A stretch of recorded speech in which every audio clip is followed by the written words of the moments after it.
Nord du Burkina Faso, une embuscade a tué au moins 16 membres des forces de sécurité. Ont été tués mercredi dans une embuscade dans le nord du Burkina Faso, touchés par les insurgés, ont indiqué vendredi 3 sources de sécurité. L'attaque a eu lieu près du village de Koumestanga dans la province de Namantanga dans la région du centre-nord, l'une des nombreuses zones en proie à l'activité djihadiste. 16 membres des forces de sécurité ont été tués mercredi dans une embuscade dans le nord du Burkina Faso, touchés par les insurgés, ont indiqué vendredi 3 sources de sécurité. L'attaque a eu lieu près du village de Koumestanga dans la province de Namantanga dans la région du centre-nord, l'une des nombreuses zones en proie à l'activité djihadiste. Une source de l'armée et 2 sources de la gendarmerie qui n'ont pas souhaité être nommées ont confirmé l'attaque et donné vendredi le bilan des morts. Ils ont indiqué que 7 gendarmes et 9 membres d'une force d'autodéfense volontaire avaient été tués.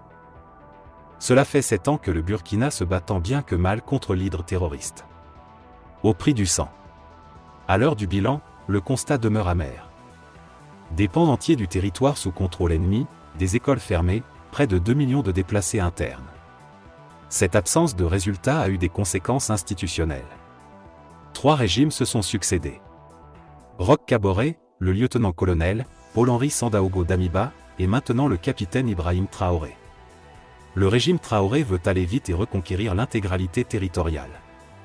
Pour ce faire, il multiplie les acquisitions de matériel militaire, recrutement et formation de volontaires pour la défense de la patrie. Mais le résultat sur le terrain cache mal cette volonté affichée.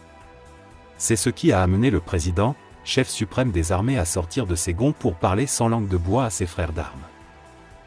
C'est à tous les FDS, note de la rédaction, forces de défense et de sécurité, que je m'adresse. Celui qui ne pourra pas, il est mieux qu'il redevienne civil parce que cette guerre, nous allons la faire, a clairement affiché le capitaine Ibrahim Traoré le 9 février en face des commissaires de police. Il ne s'est pas limité là. Il dit ne pas comprendre qu'il y ait des attaques terroristes non loin de positions de FDS sans qu'il n'y ait de réaction, ne serait-ce que pour l'orgueil.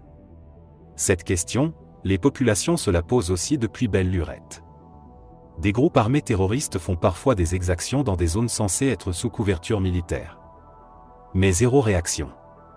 Groggy, impuissante, la mort dans l'âme, des populations ont déserté leur terroir tout simplement parce qu'elles n'ont pas eu l'assistance nécessaire.